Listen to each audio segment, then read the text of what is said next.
Nous prions. Éternel Dieu, donne-nous de ton esprit, afin que cet esprit nous aide à parler de ta part, que cet esprit nous fortifie, que cet esprit nous vivifie, que cet esprit soit notre guide véritable. Nous sommes à toi. Que Serge Mourad se taise et que ton esprit parle au nom de Jésus. Amen. Voilà, nous allons écouter un autre cantique, Milongi Miami, Midi Moulonganga, avant qu'on puisse écouter la parole. Suivant.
Voilà, mes amis, nous allons écouter la parole de Dieu qui est tirée du livre de Josué. Josué, chapitre 6, et les versets 22 et 23. Josué, chapitre 6, les versets 22 et 23. Nous avons la version parole de vie et nous lisons au nom de Jésus. Josué dit aux deux hommes qui ont cherché à connaître la région de Jéricho, allez dans la maison de Rahab, la prostituée. Faites-la sortir avec toute sa famille, selon le serment que vous lui avez fait. Les deux espions vont chez elle. Ils emmènent Rahab, ses parents, ses frères et sœurs et toutes les autres personnes de sa famille. Ils les mettent à l'abri à l'extérieur du camp des Israélites. Josué chapitre 6, les versets 22 à 23. Et le thème de partage de ce jour, mes amis, nous l'avons intitulé « Sauvé par une prostituée ». C'est bizarre, hein? Un thème un peu bizarre. Une prostituée, serons-nous en train d'autoriser les sœurs de pratiquer la prostitution? Serions-nous en train d'encourager les gens de marcher selon les désirs de leur chair et d'accomplir la volonté de leur cœur? Loin de là, mes amis. Mais nous allons comprendre tout au long de ce moment de partage pourquoi sauvé par une prostituée. De quoi s'agit-il? Le peuple d'Israël a quitté Goshen en Égypte. Le peuple a traversé sous la direction de Moïse, mais encadré par Dieu lui-même. La traversée de la mer Rouge. Le peuple a chanté un cantique de reconnaissance à Dieu. Qui est comme toi, Seigneur? Oh Seigneur, qui est comme toi? Parmi les hommes, qui est comme toi? Magnifique, digne de louange, opérant des prodiges. Exode chapitre 15, le verset 11. Le peuple a chanté et le peuple a continué à marcher. Contre toute attente, le peuple est en face d'un nouveau défi. Et ce nouveau défi s'appelle Jéricho. Jéricho, une grande ville. Jéricho, une ville très forte. Jéricho, une ville où il y a des hommes forts. Jéricho, où il y a des musclés. Jéricho, où il y a des bons soldats. Mais Jéricho qui a une muraille. La muraille, je ne suis pas technicien de BTP, en tout cas. Mais selon la circonstance, nous prenons le cas d'une muraille haute de 50 mètres. Donc la hauteur de 50 mètres. L'objectif de la muraille, c'est de permettre aux gardiens, donc aux sentinelles qui sont perchés là-bas, d'apercevoir à plusieurs kilomètres la venue de l'ennemi. Voilà pourquoi la muraille ne pouvait pas être aussi basse. Il fallait qu'elle soit très haute pour pouvoir apercevoir peut-être à 15 kilomètres la venue de l'ennemi. Donc Jéricho est dans une muraille, mais il faut que Israël prenne cette ville, parce que c'est la recommandation du Seigneur. Voilà comment Josué va envoyer des espions qui vont aller espionner et qui rapportent l'information au peuple.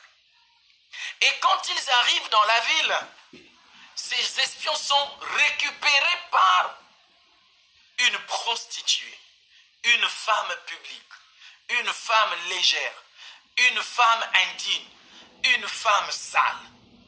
Elle les récupère et les gens voient que la prostituée Rahab a récupéré les étrangers et que ces étrangers n'étaient pas les hommes d'ici et que plutôt c'était les hommes, les enfants d'Israël.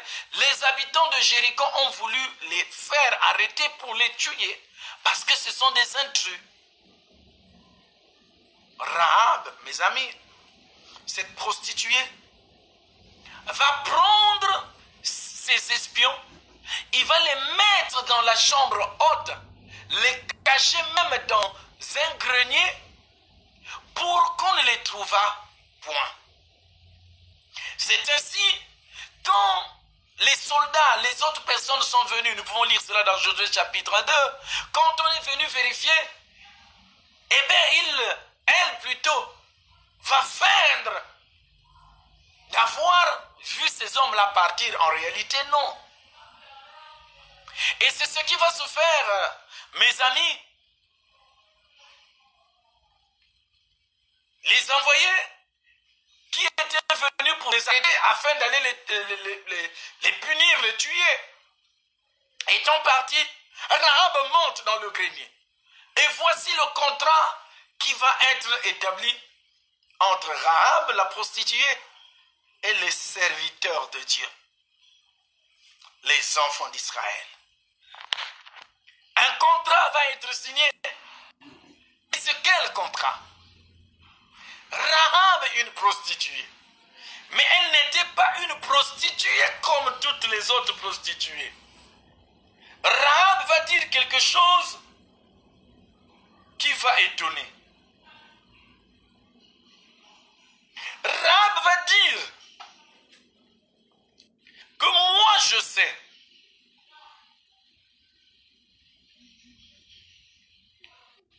Attendez que je retrouve le texte comme ça. Je vais vous le lire.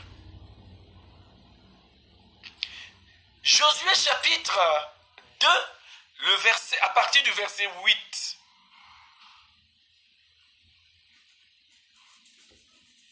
Nous retrouvons le texte.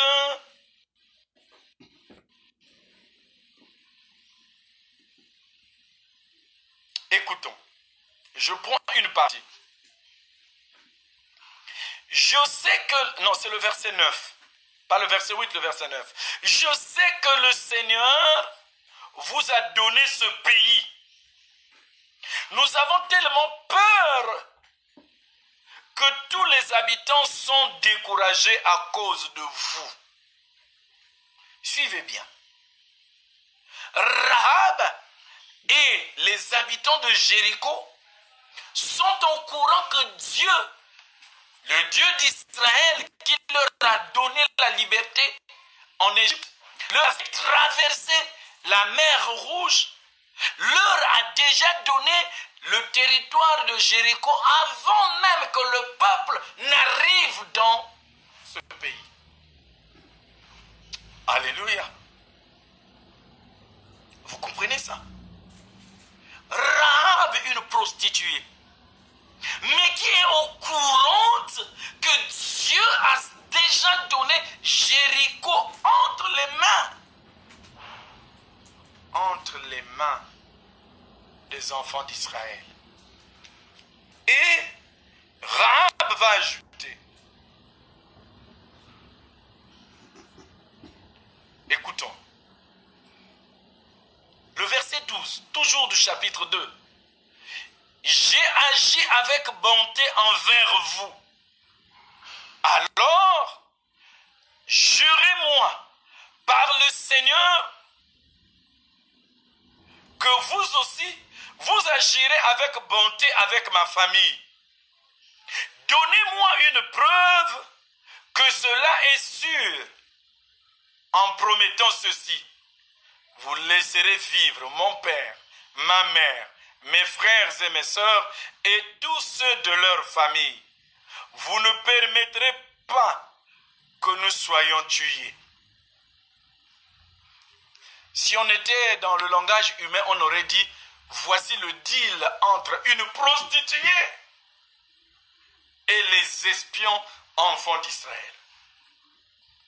Une promesse a été faite par les espions envoyés du peuple d'Israël pour aller voir la situation de Jéricho. Et Rahab, ayant compris que ça, ce sont les enfants de Dieu, que ceux-ci sont de la race des élus, ceux-ci sont sauvés, ceux-ci ont un Dieu, Rahab fait signer un contrat avec les enfants d'Israël et elle. Puisque moi je vous ai sauvés, on vous aurait tué. Mais moi j'ai pris toutes les dispositions au point même de mentir. Au point même de mentir. Pour que vous ayez la vie. J'accepte mon péché. J'ai menti pour que vous soyez sauvés. Mais faites-moi une promesse. Moi aussi, j'ai besoin que vous puissiez me promettre que mon père, ma mère, mes frères, mes sœurs et toutes les personnes qui seront dans ma maison, personne ne sera tué.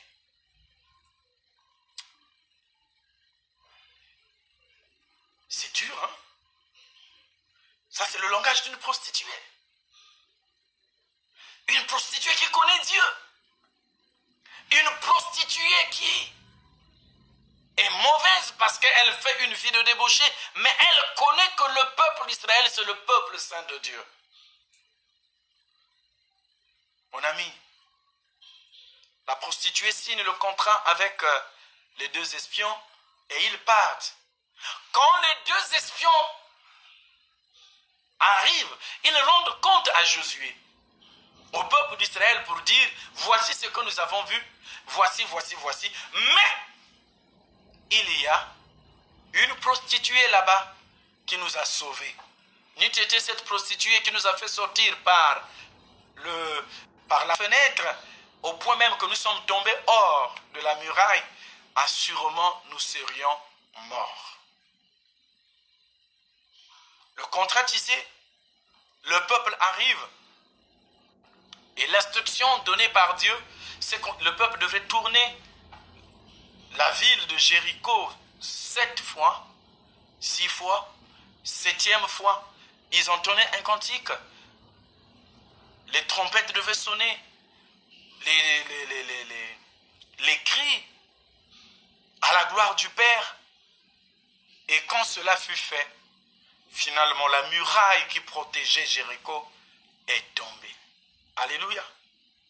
Je voudrais m'arrêter pour dire à une personne, la muraille qui t'empêche de contempler la gloire de Dieu dans ta vie va tomber aujourd'hui.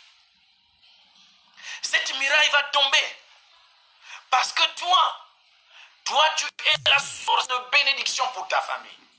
Voilà pourquoi il faut que d'abord la muraille tombe afin que la bénédiction de Dieu entre dans ta vie. Vous vous souviendrez de l'histoire de Jésus devant, frères et sœurs, la tombe, le sépulcre de Lazare. Il a fallu que la pierre soit enlevée. La pierre qui est un obstacle, qui empêche à Christ d'accomplir l'œuvre. C'est pourquoi Christ a dit, ôtez la pierre, enlevez-moi cette pierre, et je vais accomplir la mission pour laquelle je suis venu. Je suis venu apporter la vie, je suis venu apporter un nouveau départ, je suis venu apporter la consolation, je suis venu apporter un nouveau départ.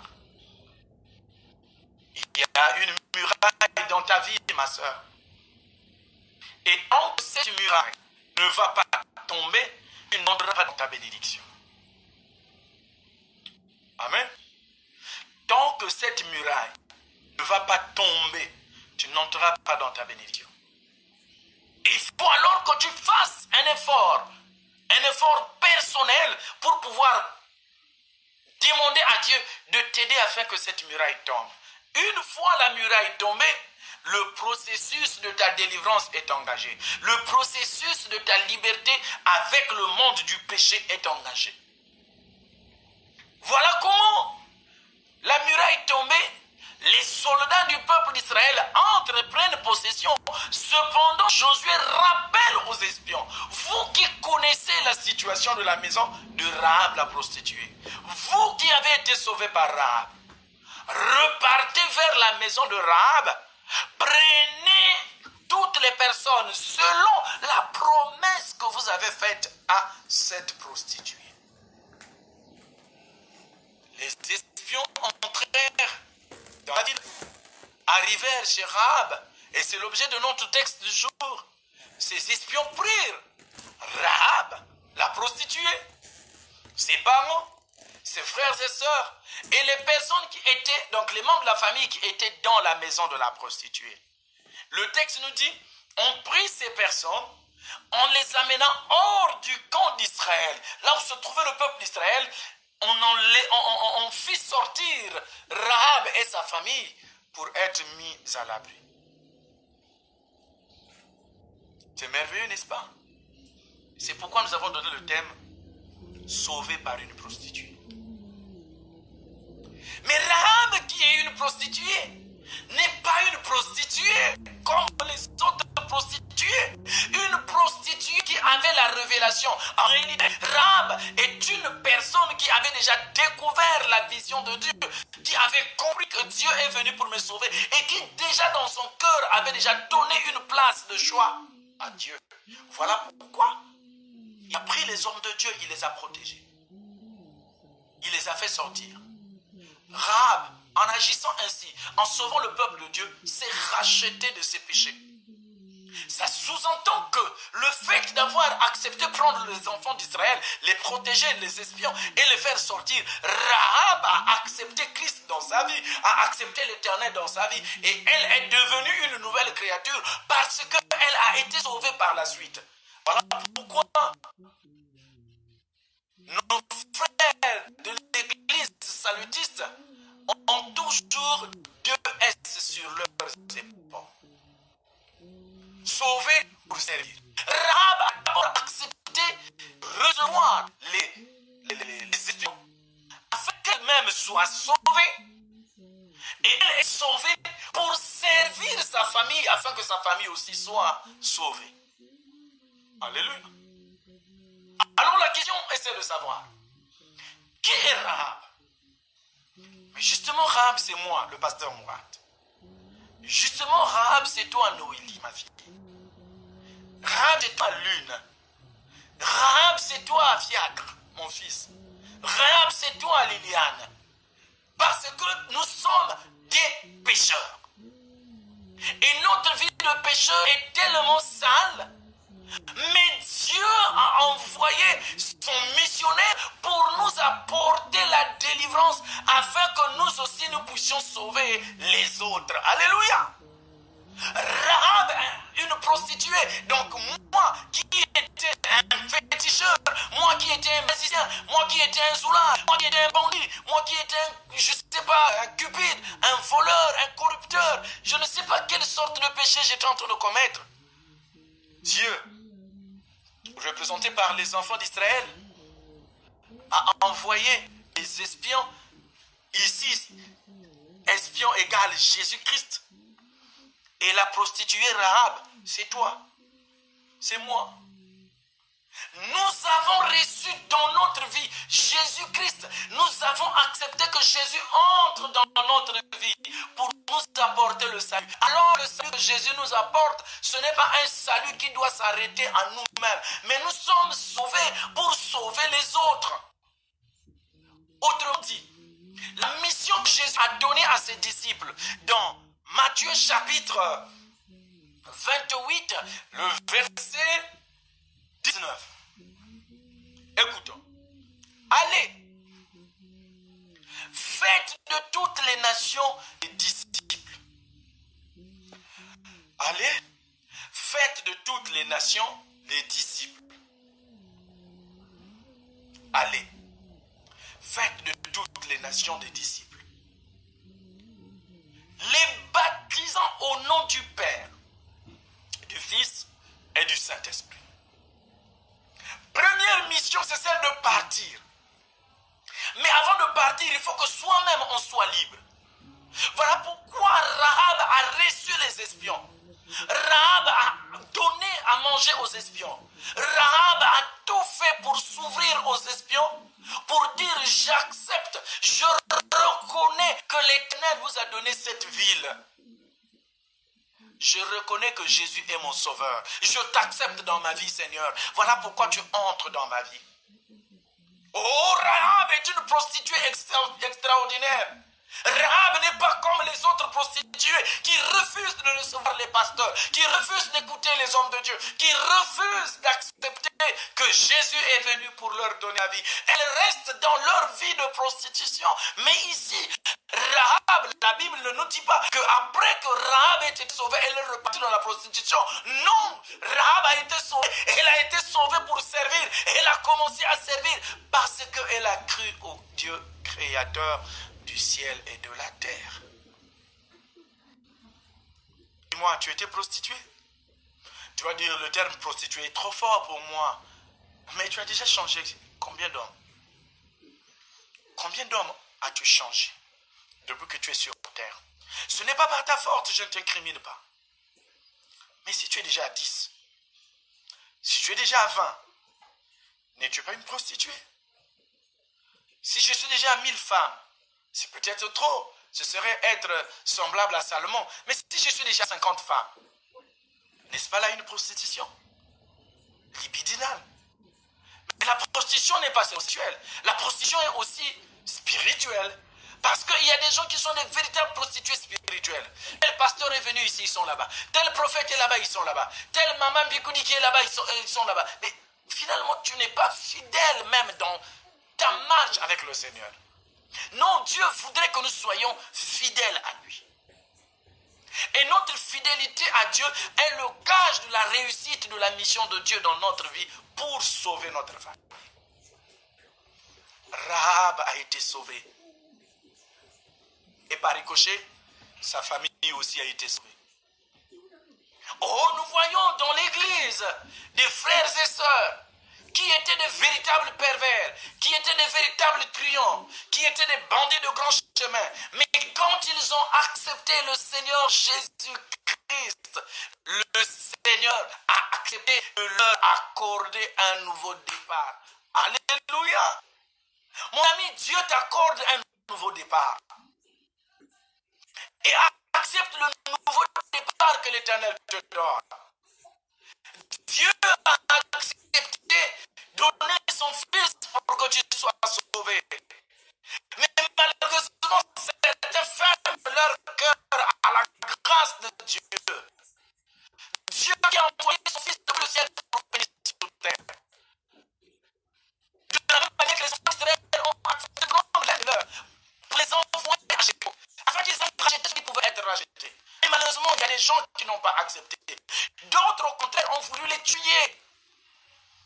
N'est-ce pas qu'aujourd'hui, dans l'église, qui veulent même tuer les hommes de Dieu, n'est-ce pas que même entre hommes de Dieu, il y a des pasteurs qui veulent tuer les autres? Vous n'avez jamais entendu parler de ça? Ça existe. Des pasteurs méchants, des pasteurs dangereux, des pasteurs vampires, qui s'accordent avec les anciens de l'église, qui s'accordent avec les membres de nos familles respectives pour pouvoir nuire à d'autres pasteurs, pour pouvoir nuire à d'autres prêtres, pour pouvoir nuire à d'autres prophètes, pour pouvoir nuire à d'autres docteurs, docteurs de la parole de Dieu, évidemment. Il y a des ennemis même dans nos familles respectives. Ils se lèvent en compétition avec nos frères de l'église pour pouvoir nous tuer. Parce que nous avons choisi la bonne part. Non, mon ami, tu as été sauvé pour que tu sauves les autres. Alors ne reste pas là. Ne reste pas là, fidèle. Seulement toi-même. Oh, j'aime bien nos frères salutistes. Sauvé pour servir. Alléluia. Moi, je suis sauvé pour servir ma famille. Je ne dois pas être un pasteur seulement avec vous, mais je dois être un pasteur d'abord dans ma propre famille. Mon épouse m'a toujours rappelé. Elle me dit, Yaya, grand frère, tu seras un bon pasteur quand nous, tes enfants, moi, ton épouse, auront accepté et reconnu ton ministère. Parce que nous te connaissons mieux que ceux qui te voient de l'extérieur. Évidemment, il a raison. Je ne serai pas un bon pasteur devant vous, mais je dois être bon pasteur dans ma famille. Regardez. Une histoire m'a été contée. Une histoire m'a été contée dans une paroisse. Un pasteur était un pasteur de feu. Pasteur de feu. Et ce dimanche-là, sa femme était à la maison en train de préparer. Maman pasteur n'est pas allée à l'église. Elle était dans la maison, dans la cuisine, en train de préparer la moimbe. Ceux qui comprennent la moimbe. Elle préparait et son mari était en train de prêcher. Avec une onction extraordinaire. Voici maman pasteur qui quitte sa cuisine avec toute la saleté de... Elle vient s'asseoir. Elle dit aux gens, est-ce que vous pouvez permettre que je me marie à ce monsieur-là? Les anciens de l'église qui étaient là, mais maman pasteur quoi? Qu'est-ce qui ne va pas? Il dit, je veux me marier à ce monsieur qui prêche là. Je veux me marier avec lui. On dit, mais c'est votre mari. Il dit, non, non, celui-là n'est pas mon mari. Celui-là c'est un autre. Ça c'est un homme de Dieu. Mais celui que je sais moi, ah, c'est quelqu'un d'autre. Vous comprenez? Ça veut dire quoi? Je suis pasteur à l'église, mais je ne suis pas pasteur dans ma maison. C'est pathétique. C'est criminel. Mais si je suis sauvé, je dois obligatoirement sauver mes enfants. C'est une responsabilité qui m'incombe. Parce que moi j'ai reçu la révélation. Je dois apporter cette révélation à ma famille. Rahab n'a pas gardé la révélation pour elle-même. Mais elle pouvait se taire. Elle dit, allez, revenez, exprimez-moi. Mais elle dit, elle défend même la cause des membres de sa famille. Il dit, jurez-moi que moi, mes parents, mes frères, mes soeurs, vous allez nous sauver. La même manière que moi je vais sauver. Jurez-le-moi. Waouh. extraordinaire. Rahab est extraordinaire. Une prostituée extraordinaire. Une prostituée qui n'est pas comme les autres prostituées, mais une prostituée qui a la révélation de Dieu. Oh, moi, Serge Rad, oh, toi, ma fille Liliane, oh, toi, mon frère Rech, oh, toi, ma soeur Laurentine, toi aussi, tu es une prostituée. Mais Dieu a envoyé son Fils pour que toi, tu aies la vie. Accepte-le. Et dès que tu l'acceptes, ne l'accepte pas pour toi-même, mais accepte Jésus pour ta famille aussi. Rahab l'a fait. Mais toi aussi tu dois le faire. Sauvons nos familles. Intercédons pour nos parents afin que nos parents soient sauvés. À quoi ça nous servirait, mes amis, nous-mêmes, d'aller dans la gloire et de voir nos parents en train de croupir dans la gêne? C'est pas que c'est méchant. Hein? N'est pas que c'est méchant. Mais voilà. Nous sommes sauvés par la grâce. Mais nous devons faire profiter cette grâce aux autres. Regardez ce que nous faisons ensemble, mes amis. Ça fait du bien ces moments de partage. De voir les frères qui sont aux États-Unis, qu'on est ensemble. Nous avons un bien-aimé qui est même en Inde. Les frères qui sont au Brésil. Voir les amis qui sont au Congo, qui sont à Brazzaville, qui sont à Pointe-Noire. Je vois les amis qui sont en France. Je vois nos bien-aimés qui sont de l'autre côté des États-Unis. C'est bien. Mais que faisons-nous? Que faisons-nous? Que faisons-nous pour sauver les autres? Oh, nous bénissons Dieu. Mon frère, rassure-toi. Mon frère, monsieur le maire, tu es sauvé pour sauver les autres. Oui, pécheur, parce que nous sommes des Rahab. Mais la grâce de Dieu en toi nous amène à sauver les autres.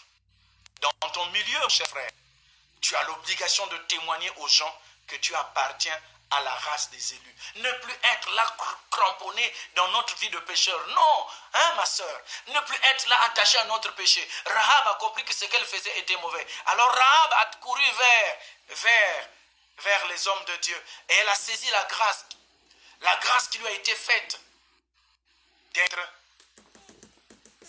porteur de flambeau. Voilà une femme extraordinaire. Voilà une femme exceptionnelle. Et c'est de ces chrétiens qu'on doit chercher dans le monde. Nous autres qui avons été sauvés, nous qui étions des pauvres pécheurs, mais nous avons reçu la grâce par Jésus-Christ d'être de nouvelles créatures. La Bible me dit, si quelqu'un est en Christ, c'est-à-dire si quelqu'un accepte Christ, il est une nouvelle créature. Les choses anciennes sont passées et voici toutes choses sont devenues nouvelles. Alléluia. Moi je suis une nouvelle créature. Je suis plus comme le pécheur d'hier qui était pécheur, mais je suis maintenant un enfant de Dieu. Et si je tombe, c'est un accident. Ce ne sera plus un plan calculé parce que Dieu m'a sauvé. Et puisque Dieu m'a sauvé, je dois témoigner aux autres, que ce soit dans mon administration, que ce soit dans mon entreprise, que ce soit dans mon école, que ce soit dans mon quartier, que ce soit dans le marché, là où je vends, je dois témoigner la grandeur de Christ. Aujourd'hui, on voit de moins en moins les prédicateurs ambulants. Nous tous sommes rentrés dans le jeu des prédicateurs du surplace. Non. Je vous le répète, mes amis. Je vous le répète, mes amis. J'ai reçu du Seigneur la grâce de vous l'annoncer et je vous l'annonce. Nous ne sommes pas sauvés pour nous-mêmes, mais nous sommes sauvés pour nous-mêmes et pour nos parents. Parents ici, pas forcément de ta lignée, mais pour sauver les autres, parce que nous sommes tous issus de la relation de qui? Adam et Ève, nos ancêtres. Quelles que soient nos couleurs, nous sommes appelés à sauver ses frères. Nous sommes appelés à sauver ses sœurs. Qui doivent venir à la gloire du Père. Qui doivent témoigner de leur reconnaissance à Christ. Qui doivent aussi appartenir à la race des élus. Oh, toi tu es un élu. Et bénis Dieu parce que tu es un élu. Oh, toi tu es un élu. Et bénis Dieu parce que tu as sauvé une personne. Dis-moi, combien de personnes as-tu déjà amenées à Christ? Est-ce que ton secrétaire ou ta secrétaire, ta collaboratrice ou ton collaborateur a déjà accepté Christ? Hein? Dis-moi, dans le quartier dans lequel tu habites, toi qui es aux États-Unis, toi qui es en France, toi qui es au Brésil, dans ton école, toi qui es au Portugal, toi qui es en Afrique, au Congo, au Cameroun, oh, toi qui es à Makabana, chez mon cher frère, monsieur le maire, à Makabana là-bas, là où vous assurez vos fonctions, monsieur le maire, combien de personnes avez-vous amené à Christ? On remercie Dieu parce que nous voyons vos actions que vous êtes en train de poser, surtout l'année antérieure. Vous êtes descendu dans les églises, vous avez soutenu, gloire soit rendue à Dieu. Vous posez les actes pour montrer que votre appartenance à l'église chrétienne est une appartenance sincère. Vous apportez le peu que vous avez, gloire soit rendue à Dieu. Mais cela ne doit pas s'arrêter seulement là, même dans les réseaux sociaux. Un seul mot suffit. Vous savez qu'une seule phrase suffit pour que quelqu'un soit sauvé. Combien de fois la prédication a été faite à Nicky Cruz, le grand bandit et grand prédicateur par la suite? David Wilkerson n'a pas prêché 1 heure. David Wilkerson a simplement dit à Nicky Cruz, Jésus t'aime, Jésus t'aime, Jésus t'aime. Ça suffit.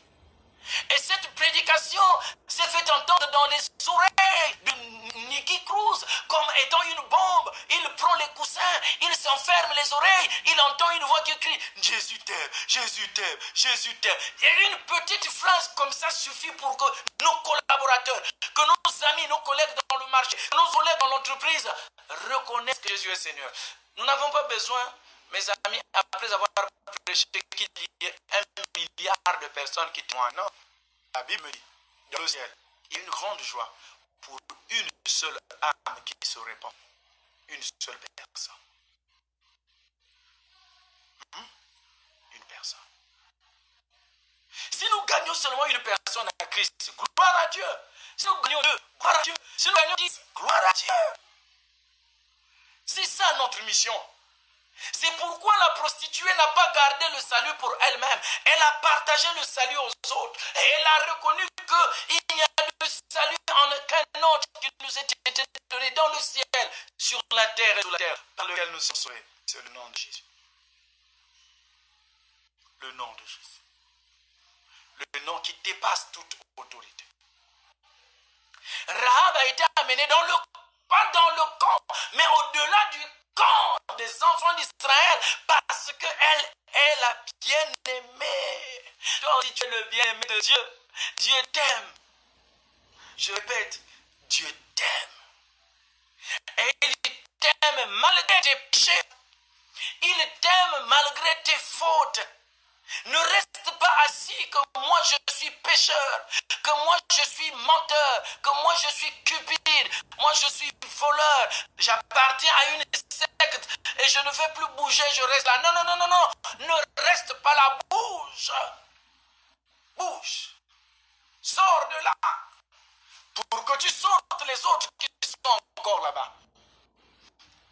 La plupart d'entre nous, Africains, la plupart de nos familles ont ce qu'on appelle le totem de chaque famille.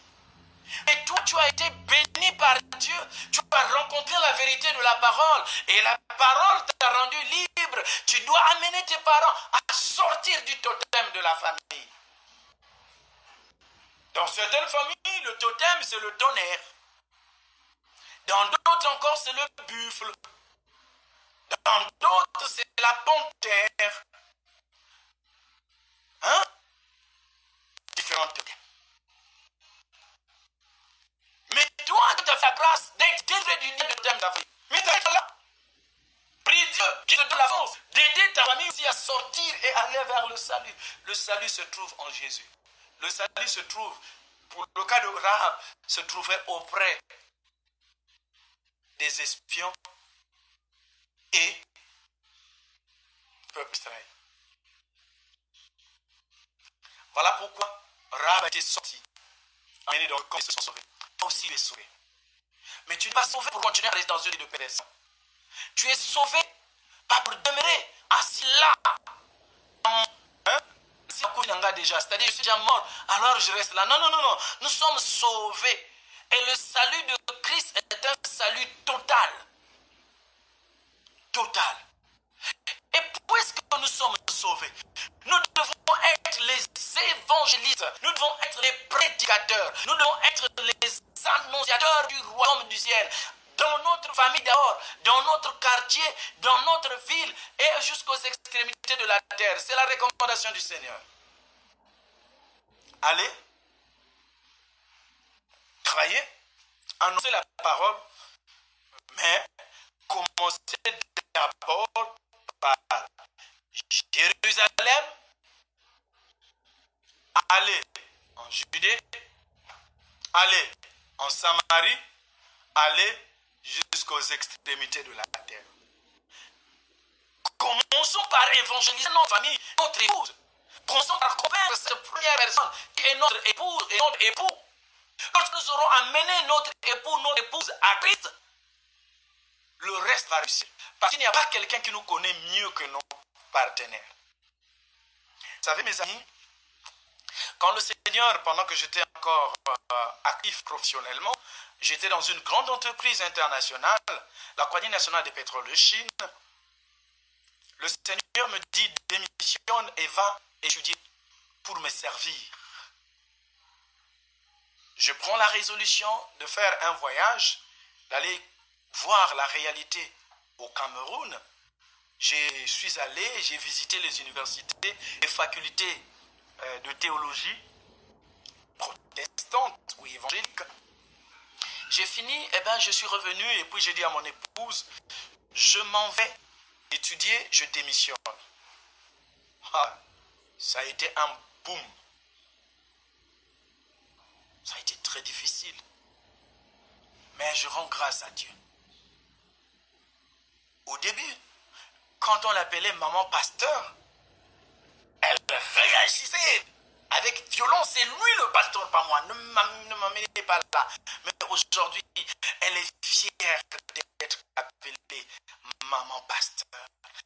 C'est avec honneur, même entre griffes, avec action de grâce qu'elle reconnaît qu'elle est l'épouse d'un pasteur. Parce qu'elle a vu la gloire de Dieu dans notre vie.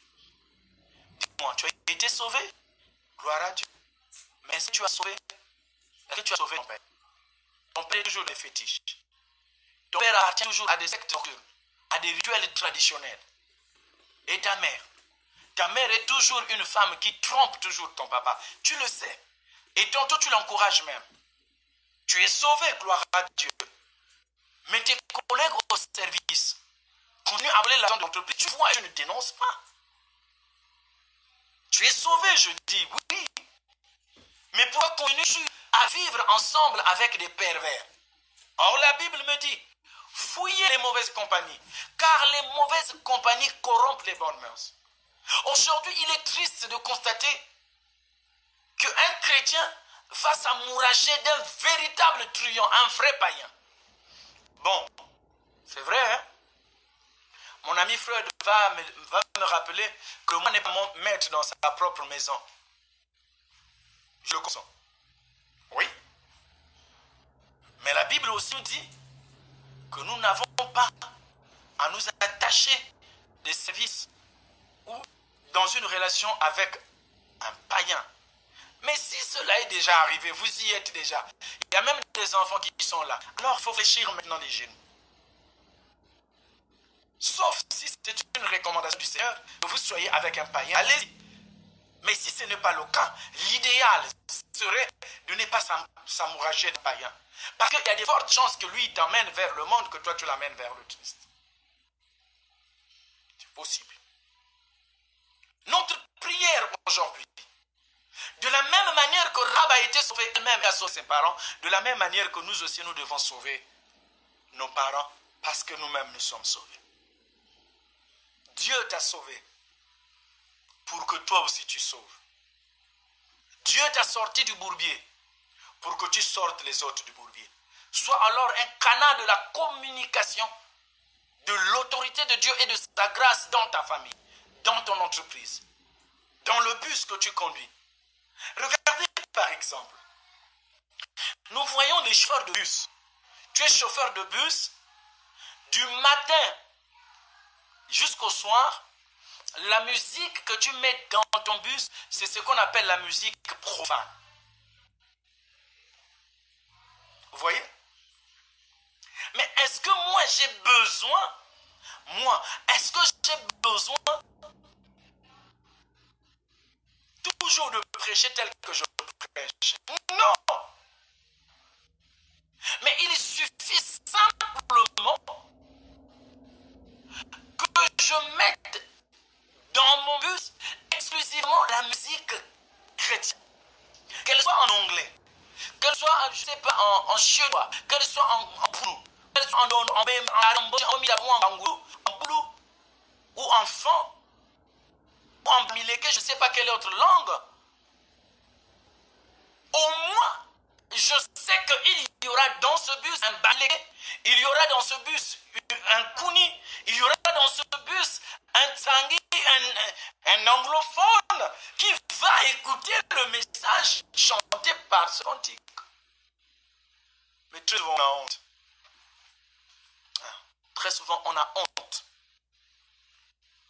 Honte de manifester notre identité. Je crois avoir dit dans l'une de mes prédications depuis que nous avons commencé ce moment de partage avec vous, lors d'une conférence, je disais, pourquoi les chrétiens ont honte d'arborer les symboles de leur appartenance à leur église? Pourquoi? Il y a un frère, un administrateur dans les fonctions publiques, une grande autorité, responsable et diacre de l'église. Voici la réponse qu'il donne. Non, la déontologie interdit qu'on affiche son identité ou son appartenance chrétienne. Je dis oui, mais dans la pratique, 99% de ceux qui appartiennent à des loges n'ont pas honte d'afficher même une sorte de pin qui démontre qu'il appartient à cette secte. Une bague qui montre qu'il est membre de telle loge. Mais les chrétiens, non, les amis, nous sommes dans un monde où il y a la concurrence. Nous sommes dans un monde où il y a la lutte. Nous respectons la déontologie et eux, ils respectent la déontologie. Non, eux, ils sont en train d'évangéliser à leur manière. Pour dire aux gens, moi je suis de tel groupe.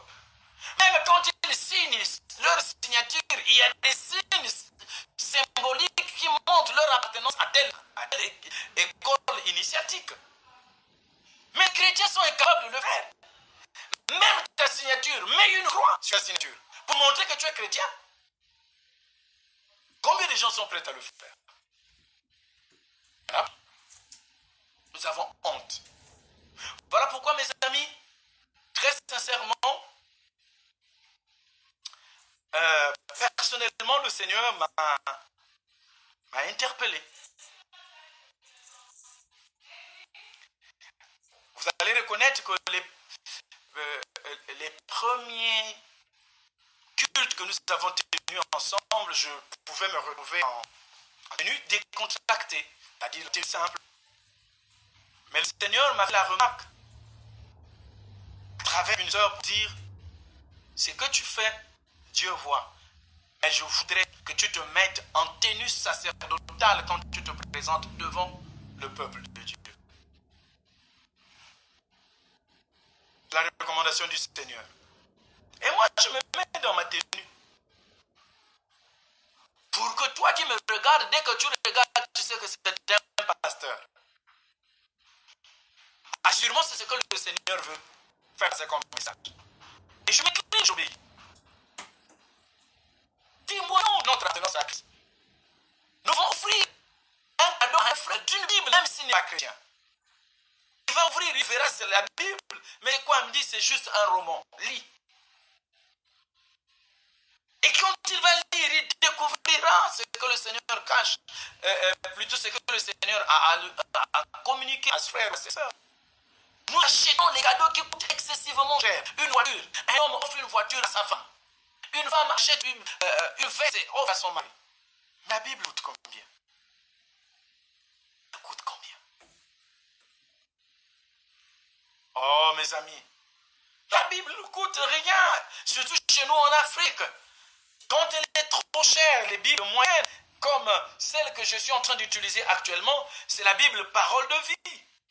Et cette Bible Parole de vie, au Congo, elle coûte, je crois, 6 à 7 000. Mais il y a des Bibles moins chères encore. Jusqu'à 2500, tu peux avoir une Bible. Mais nous sommes incapables de donner une Bible à quelqu'un. Mais nous sommes capables d'acheter un bouquet de fleurs pour vous qui êtes en Europe, pour offrir à une personne que tu es en train de courtiser. Tu l'offres un bouquet de fleurs qui coûte peut-être 100 €. Et tu es capable de lui offrir une Bible qui coûte peut-être 10 €. Mais c'est méchant ça. C'est pas chrétien. Partageons le message de Christ. Le salut que nous avons reçu, nous ne devons pas le garder pour nous, nous devons le communiquer aux autres. Voilà pourquoi pour ceux qui habitent le désert. Mes amis, ceux qui habitent le désert ont un péché qu'ils ne pardonnent pas. Il peut arriver que tu tues son enfant, il va te pardonner. Que tu tues, je ne sais pas quoi, que tu voles, il va te pardonner. Mais le péché que les hommes du désert ne pardonnent pas, c'est lequel? C'est d'avoir découvert là où il y a l'eau et tu ne formes pas les autres. Quand ils ont découvert que Serge a vu là où il y avait l'eau et il n'a pas informé les autres, on ne te pardonne pas, on te tue. Mais alors dites-moi, l'eau c'est qui? C'est Jésus. Et si tu as rencontré Jésus et que tu ne transmettes pas cette information à ta famille, tu mérites de tuer. Voilà pourquoi nous chantions quand nous fûmes à la chorale un cantique. Fuhisu ilangu amoyo, into amoyo isilumuka, Luisa kweno lwatambula moyo, into amoyo weti wena yami ilangu amoyo, unwanga ukamweni mpwilako, Luisa kweno lwatambula moyo, into amoyo isilumuka, wena yami ilangu amoyo. C'est ça Jésus-Christ, la source d'eau vive. Venez vous abreuver dans la source d'eau vive. Toi qui as découvert que Jésus est la source d'eau vive, appelle les autres pour qu'ils viennent servir. L'eau que Jésus donne nous donnera la vie. Souvenons-nous de la rencontre de Jésus-Christ avec la Samaritaine. Jésus dit que l'eau que je donne coulera dans ta vie jusque dans l'éternité. Pendant que la Samaritaine pensait à l'eau du puits de Jacob, Jésus le rappelle que c'est moi l'eau de la vie. Jésus, l'eau de la vie. La prostituée a goûté à l'eau de la vie. La prostituée a apporté l'eau de la vie. Et quand la Samaritaine a découvert que c'est l'eau de la vie, la Samaritaine a amené la parole aux autres pour dire, venez voir, j'ai vu le Messie parce qu'il m'a parlé de ce que je suis. Sauvé pour servir. Puisse l'Éternel te bénir, mon frère. Aujourd'hui, tu prends l'engagement de te lever et d'aller. Aller annoncer aux autres que Jésus est Seigneur. Allez annoncer aux autres que Jésus est Sauveur. Allez annoncer aux autres le message du salut de roi. Jésus nous aime d'un amour incommensurable. Jésus nous aime d'un amour incommensurable. Puissions-nous donc, mes amis, maintenant, nous incliner devant la sainte face de Dieu et solliciter son appui. Nous sommes sauvés pour servir. Nous ne sommes pas sauvés pour nous enfermer. Paul pouvait reconforter, fortifier son fils qui dit en temps de paix, en temps de peine, en temps de prêche la parole. Parce que tu as été sauvé pour prêcher la parole. Moi, j'ai été sauvé pour prêcher la parole. En tout cas, je ne cesserai jamais de le dire. Peu importe, tant que Dieu me fera grâce d'avoir un petit 100 francs, je me retrouverai devant vous. Je me retrouverai là. Pour parler de la part de Christ, du message. Même si nous revenons, nous sommes déconfinés, les choses reviennent à la normale. Nous nous retrouvons peut-être plus tous les jours, mais même une fois par semaine, le Seigneur me donnera la grâce de trouver les deux gigas pour me permettre de me connecter et vous partager la parole. C'est un ministère. J'ai été appelé, j'ai été sauvé pour servir. Rahab la prostituée était sauvée pour servir. Toi aussi, mon frère, Sage Moutou, tu es sauvé pour servir. Ma soeur Marina Fouy, ma soeur Laurette, ma fille Laurette, tu es sauvée pour servir. Ne garde pas cette grâce pour toi-même, mais communique cette grâce aux autres. Que les autres soient sauvés aussi. Parce qu'il n'y a plus de place dans le royaume de l'ennemi. Il faut qu'on fasse le royaume de l'ennemi. C'est lui-même le prince de ténèbres qui doit aller là-bas avec sa suite. Mais toi, tu ne dois pas laisser les membres de ta famille aller là-bas. Ne laisse pas un membre de ta famille aller là-bas. Ce sera une mauvaise émission. J'ai lu sur la toile, je vous ai donné par là, un poste qui disait une maman décédée a laissé une lettre à son fils pour lui dire: mon fils, tu t'es bien occupé de moi, tu as fait tout ce que tu pouvais faire, mais ce que je regrette, c'est que tu as rencontré la vérité et tu m'as caché la vérité. La vérité que tu as rencontré Christ et tu m'as laissé mourir dans le péché, et maintenant je suis en train de croupir dans la difficulté, dans les tourments. Il aurait fallu, mon fils, que tu ne me donnes ton argent, mais que tu me donnes le salut que tu as reçu. Mon frère, tu passes beaucoup de gens à aider les gens financièrement. Je dis gloire à Dieu. Mais quand passeras-tu du temps? Quand passeras-tu du temps à partager la parole aux autres? Tu n'as peut-être pas le temps, parce que tes affaires, surtout pour vous qui êtes en Occident, ça court en Occident, c'est difficile. Mais est-ce que Dieu ne t'a pas donné un peu d'argent? Avec cet argent, ne peux-tu pas acheter les Bibles que tu envoies en Afrique à un homme de Dieu ou à une église ou à une paroisse pour qu'on les distribue? Est-ce que Dieu ne t'a pas fait la grâce de donner à un homme de Dieu une voiture pour cet homme de Dieu aille prêcher dans les zones rurales? Je voudrais parler de moi. C'est vrai, je travaille dans une zone rurale. Et vous imaginez les dépenses que je fais tous les jours pour quitter mon lieu d'habitation et aller travailler dans ma paroisse? Minimum. Quand ce jour-là, les choses se sont bien passées en taxi, je dépense, attendez, je calcule 1000, 1000, 4000. Donc en aller-retour, je dépense minimum 5000 francs. 5000. Multiplié par 30 jours, puisque nous n'avons pas assez tous les jours que nous sommes en activité.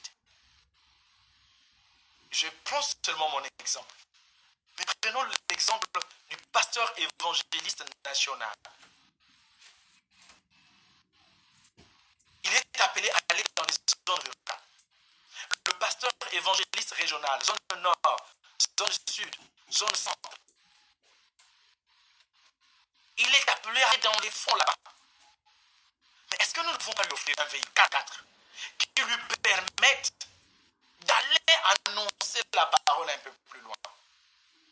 Est-ce qu'on peut acheter des motos, distribuer aux serviteurs qui sont dans les zones rurales là-bas, mais qui ont de la peine pour aller évangéliser dans les zones plus lointaines parce qu'ils vont à pied? Moi, je travaille, mais j'ai toujours travaillé dans les zones rurales. Mais il y a des zones véritablement enclavées. Vous pouvez faire 3 ans, vous ne voyez pas un véhicule. Vous pouvez faire 1 an, vous ne voyez une moto. Mais c'est on a besoin de la parole de Dieu. Mais comment répond-il la parole de Dieu si nous qui avons les moyens ne pouvons pas soutenir ces hommes de Dieu, ne pouvons pas soutenir notre église? Chacun de nous appartient à une église. Peut-être l'église presbytérienne réformée du Cameroun. Peut-être la communauté évangélique du Gabon. Peut-être l'église évangélique du Tchad. Peut-être l'église évangélique du Congo. Je ne sais pas, l'église catholique, l'église presbytérienne ou dans une église de réveil. Dieu ne t'a pas encore fait la grâce d'avoir jusqu'à 50 000 francs que tu donnais comme offrande pour soutenir la Dieu. Tu n'as pas le temps. Oui. Mais il y a des hommes de Dieu qui ont le temps pour prêcher. Il y a des hommes de Dieu qui ont le temps d'aller annoncer l'évangile dans les forêts. Nous y allons. Oh, je ne parle pas directement de moi. Non. Je ne vous dis pas prenez, donnez-moi. Non. Mais j'attire simplement votre attention pour dire nous avons l'obligation de soutenir l'œuvre de Dieu. Avec le peu de moyens. Si nous sommes par exemple 100 personnes et que chacun donne seulement 1000 francs. Vous voyez? 1000 francs. Nous allons nous retrouver avec 100 000 francs si j'ai bien fait mes calculs. Et 100 000 francs peuvent servir à l'achat de peut-être 50 Bibles. Si la Bible coûte 5 000, ça veut dire qu'on a 100 Bibles. Et vous vous imaginez, mes amis, ce que nous pouvons faire avec 100 Bibles dans ces zones rurales, là où les gens savent lire et écrire, mais n'ont pas de moyens pour s'acheter une Bible. Aidons-nous pour partager la parole aux autres. Puisse le Seigneur vous bénir, et puisse le Seigneur vous donner la victoire. Au nom puissant de Jésus, notre Seigneur et notre Sauveur. Nous avons dit la présente prière avec des actions de grâce. Soyez bénis. Amen.